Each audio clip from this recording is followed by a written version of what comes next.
I feel like this video is 80% true, 20% clickbait, and the only 20% clickbait is because I will be reviewing some films in more than one word. I was struggling with whether to take this video out and also my top 10 films, but I decided not to do that and just kind of say already what's my honorable mention, what's not, what's in my top 10, but I will be posting my top 10 on Instagram. I watched a total of 170 films. I decided in late 2022, early 2023 from the start that I will no longer be rating films unless they're 5 stars. Okay friends, let us begin. The Passion of Joan of Arc, masterpiece. Nuke of the North, classic. Battleship Potemkin, good. The Gold Rush, hilarious and heartfelt. When I mean hilarious, I mean hilarious. Silent films are so fucking funny. Why worry? Harold, The Pilgrim, love of my life. Megan, one of my honorable mentions this year. Vampire, need to rewatch. Downhill, another rewatch. The Kid Brother. I still have a lot more Harold Lloyd films to see, but I have a feeling this isn't my top 3. This isn't my number 1 though. That still remains Speedy. Speaking of which, Women Talking. So a lot of these I'm just gonna say the word vid because this year was the first year I hit to see all Oscar nominees. So I've talked about these, so I'll link the video in my description below if you want to see me talk about these films. I made a tier list, I rank them, my letterbox, etc, etc. So I'll just say video for these. The Cameraman. This is my first Buster Keaton film and I really enjoyed it. I can't wait to explore more of his filmography, but I was really prioritizing to finishing Chaplin and watching more Harold Lloyd films. The Executioner. Ethics. A Sailor Made Man. Lloyd. Hoxon. Masterpiece. I hope I pronounced that right. I don't know why I didn't put a freaking 5 on this. I just heard it. Maybe I was in the cusp of like 4.5. Should I just lean to 5? But remembering this and thinking about it as I was going through my diary to prep this video, absolutely 5 out of 5. One of my favorite silent films ever. I remember when I watched this.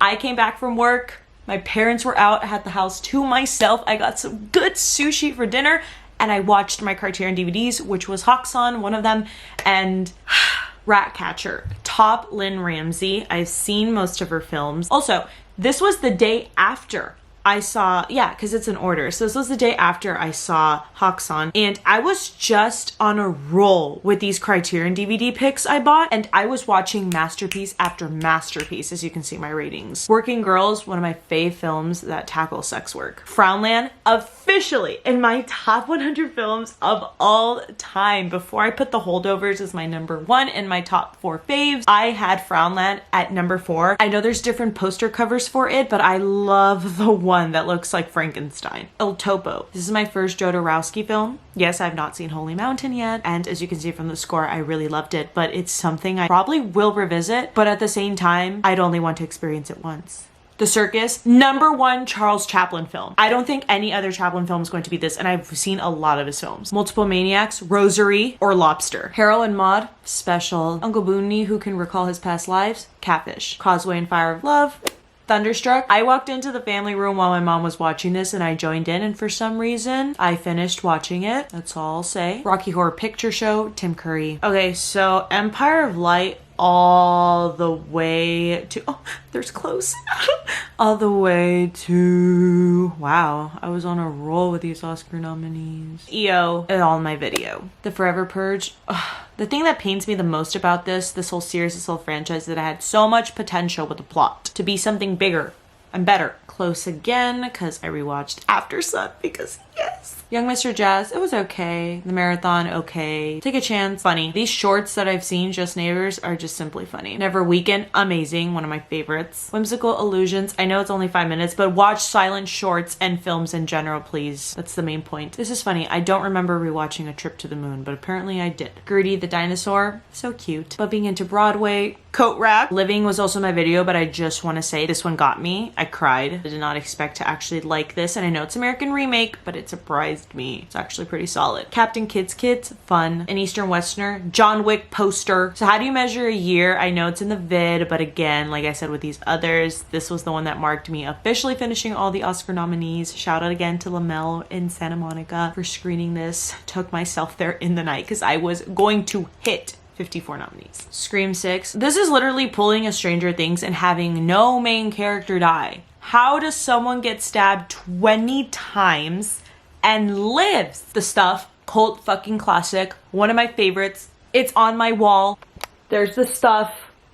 Oh, Dang it. The reflections covering the face. I will also put this in my top 100 films of all time. Shazam! Fear of the Gods. I had a fun time watching this by myself at Alamo as always, but it sadly did not live up to the first one. The first one, in my opinion, is super freaking great, and this one just had too many flaws. Akira. Yes. Tank Girl. I don't remember this one, so I need to rewatch this. The Big Lebowski. Dude. Ginger Snaps. One of my favorite cult classics, absolutely. Metropolis, thank you Alamo Drafthouse for letting me see this. This was my first silent film on the big screen and also with a live score.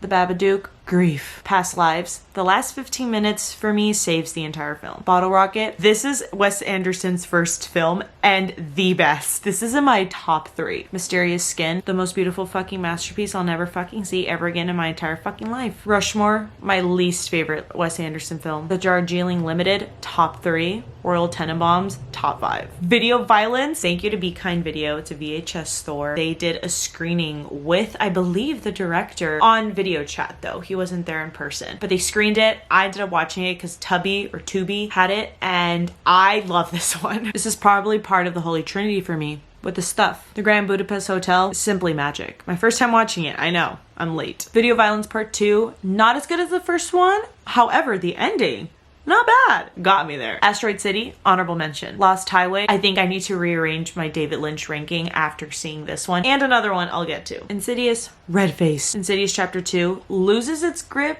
but it still wheels you in a bit. Insidious Chapter 3, Stephanie Scott. Insidious The Last Key completely loses me. Barbie, sorry folks. Yep, it's not in my honorable mentions or my top 10 at all. Oppenheimer, the syringe process began. I've been on IV liquid drip this whole time with all the masterpiece injecting into my veins. This is in my top 3 of 2023. This one also has a special place in my heart because this is what started the summer watching with this guy I really liked over the summer. We went to go see Oppenheimer, and he even said it was a masterpiece. And when I tell you, my heart did a backflip. Watching movies alone will forever be the best thing ever. But watching it with your crush and then your crush ends up liking it. Earth, silent film supremacy. Theater Camp, syringe. Top 5. This was wrestling with Oppenheimer for the 3rd spot. I just said that Oppenheimer's number 3 because I feel like Oppenheimer's going to be locked at number 3, but I don't know if I would put Theater Camp at number 3 and then Oppenheimer at 4. I have a feeling Theater Camp's gonna be at number 4. This film beat out so many out of my list.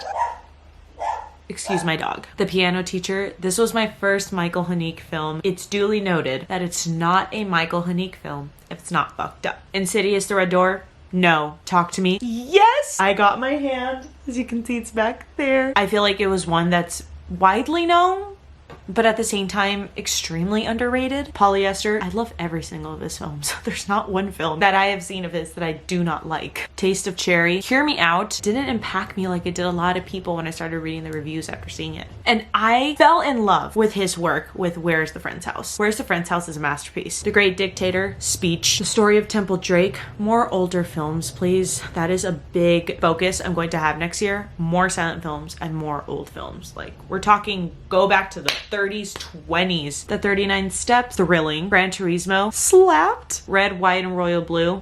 I got to see it with my best friend while she was dog sitting. We ordered good sushi, so that helped. Jean Dielman, masterpiece. Sight and Sound is completely correct. And following that up, I saw Je tu elle, also directed by Chantal Ackerman. I want to see more of her work. I know Criterion is taking out next month a collection of her work. And this one was Slow Burn Cinema Repetition, my jam. Teenage Mutant Ninja Turtles Mutant Mayhem. I did not want to see this one. Then I started hearing really good reviews, and this one also holds a soft spot in my heart because it was another movie I went to go see with my crush, and he didn't want to see it at first.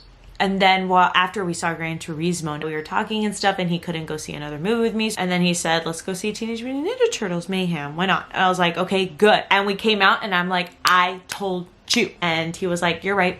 Yeah, it was great. It was great. We had so much fucking fun. Superfly, when that song came on, High in the Sky. Old Boy, not a 5, but I still liked it. Strays, funny. Bottoms, An honorable mention of this year. Underworld. Like Tank Girl, I do not remember this one, and this was a silent film. This is what I watched at 1 in the morning on my 24th birthday, because I was doing the whole 24 movies turning 24, and I was just really tired and out of it, so my eyes were open, but I don't remember this film, and I feel so bad. Takeout, underrated gem of the Criterion collection. Starlet. This is Sean Baker's earlier work, and I really enjoyed this one. Female Trouble. Female Trouble, that song. Perfect Blue, masterpiece. Corette Le Fou, masterpiece. Next year, I am focusing also on certain directors, and one of them is Jean-Luc Godard. Troll 2, you saw that right, 5 out of 5. Inland Empire, 5 out of 5. Paper Moon, first Peter film, loved it. Page of Madness, might need to rewatch because I didn't vibe with this one as much. God Told Me To, it was okay. Hot Water, so funny. Shiva Baby, Uncut Gems Part 2. Smiley Face made me want to eat pot brownies. Under the Skin, Jonathan freaking Glazer. In the Realm of Senses, Hard Boiled Egg. The Nun 2, didn't really expect much. The Virgin Suicide, top Sofia Coppola film. Girl Shy, thank you to New Beverly for hosting the Harold Lloyd Film Festival. I took my mom, and for Girl Shy, the crowd was laughing, but my mom would not stop laughing. And some people were starting to turn around and watch her.